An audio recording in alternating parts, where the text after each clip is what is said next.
आता काही दिवसांपूर्वी एक न्यूज आली होती की छत्रपती शिवाजी महाराजांचा म्हणजे स्वराज्याचा एक किल्ला गोपाळगड तो एका मणियारा नावाच्या व्यक्तीने 300 रुपयांना विकत घेतला होता, म्हणजे त्याचा सौदा केला होता। खरं तर ही किती लाजिरवाणी गोष्ट आहे की छत्रपती शिवाजी महाराजांनी कुठल्याही किल्ल्याला मालकी हक्क नाही समजला, तो त्यांनी सदैव स्वराज्याचाच किल्ला आहे असं समजलं। पण त्या किल्ल्यावरती पडलेल्या 4 आंब्यांसाठी कुठला तरी एक व्यक्ती येऊन सांगतो की हा किल्ला आमच्या मालकीचा आहे, आम्ही 300 रुपयात विकत घेतला। ही किती दुर्दैवी गोष्ट आहे आणि म्हणजे लाजिरवाणी गोष्ट आहे महाराष्ट्रासाठी, आणि आज आपण त्याच विषयावरती चर्चा करणार आहोत। तर मित्रांनो, शेवटपर्यंत माझ्यासोबत राहा, कुठेही जाऊ नका, आणि जर चॅनलला सबस्क्राईब केलं नसेल तर चॅनलला सबस्क्राईब करा। तसं बघितलं तर या विषयावरती प्रतिक्रिया खूप कमी आल्यात आणि आता ही विशेष करून माझं लक्ष कुठे गेलं असेल तर ते या मराठी चित्रपटसृष्टीवरती, म्हणजे ज्या दिग्दर्शकांनी ज्या कलाकारांनी छत्रपती शिवाजी महाराजांच्या नावावरती चित्रपट बनवले आणि बक्कळ पैसे कमवले, आज त्यातल्या एकही व्यक्तीला महाराजांच्या या किल्ल्याबद्दल किंवा या चाललेल्या प्रकारावरती एक शब्द सुद्धा बोला वाटत नाही। त्यातली काही नावं मी आता घेतो: दिग्पाल लांजेकर, महेश मांजरेकर, कश्मीर महाजनी, चिन्मय मांडलेकर, अजय पुरकर, आणि आता या लिस्टमध्ये लेटेस्ट एडिशन झालेलं ते म्हणजे रितेश देशमुख।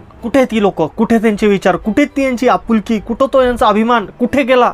एक शब्द सुद्धा काढलेला नाही या लोकांनी। हा तोच किल्ला आहे जो छत्रपती शिवाजी महाराजांच्या पदस्पर्शाने पवित्र झालेला, यातल्या धुळीच्या कणाला आजही छत्रपती शिवाजी महाराजांच्या पायाचा स्पर्श झाल्याचा अभिमान आहे, आणि त्याच एका वास्तूबद्दल या लोकांना एक शब्द बोलायला सुद्धा नाहीये। नुसता चित्रपट बनवायचा, अभिमान दाखवायचा, पैसे कमवायचे, बक्कळ करोडोनी पैसे कमवायचे, आणि अशी वेळ आली ज्या वेळेला या लोकांची सगळ्यात जास्त गरज असते त्यावेळी हे लोक तोड गप करून असतात। 1.5-2 वर्ष कुठेच काही न बोलणार हे कलाकार ज्यावेळी चित्रपट येतो त्यावेळी यांच्यातला मावळा जागा होतो, आणि हे 4 चौघांमध्ये एवढे मोठे मोठे गोडवे गायला लागतात। ज्या वेळेला त्यांची गरज असते ना त्यावेळेला हे गायब असतात। चित्रपटाद्वारे जर तुम्हाला तुम्ही किती मोठे मावळे आहात हे दाखवण्याची गरज पडत असेल, आणि या वेळेला जर तुम्हाला तुमच्याकडे बोलायला वेळ नसेल तर कृपया माझी हात जोडून विनंती की तुम्ही कुठलेही चित्रपट बनवू नका, काही गरज नाही तुमच्या चित्रपटांची आम्हाला। आम्ही पुस्तकांद्वारे सुद्धा छत्रपती शिवाजी महाराजांचा इतिहास समजून घेऊ शकतो, आणि तो आम्ही इमॅजिनही करू शकतो। ते चिन्मय मांडलेकर ज्यांच्या मुलाचं नाव जहांगीर होतं त्यामुळे यांना ट्रोल केलं गेलं, त्यावेळी हे स्पष्टीकरण देण्यासाठी मीडिया समोर आले होते। ते रितेश देशमुख यांना छत्रपती शिवाजी महाराजांचा फोटो असलेला टी शर्ट घालून बॉलिवूड पार्ट्यांमध्ये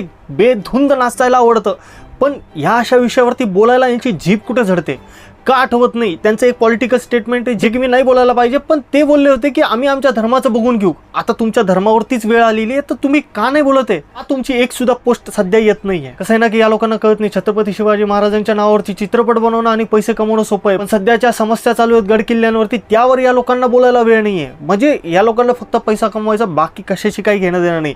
आणि माझी तुम्हाला सगळ्यांना विनंती की मित्रांनो, अशा लोकांच्या नादाला लागू नका। आपल्याकडून जेवढा प्रयत्न होईल ना तेवढं आपण बोलण्याचा प्रयत्न करूया, लिहिण्याचा प्रयत्न करूया, जेणेकरून हा विषय वरपर्यंत पोहोचला पाहिजे। आणि सगळ्यात पहिली गोष्ट मला तर प्रश्न हा सापडला होता की आपलं गव्हर्नमेंट काय करत होतं ज्यावेळी हा थोतांड सांगत होता हा माणूस, ज्यावेळी त्याला बोलायची गरज नव्हती।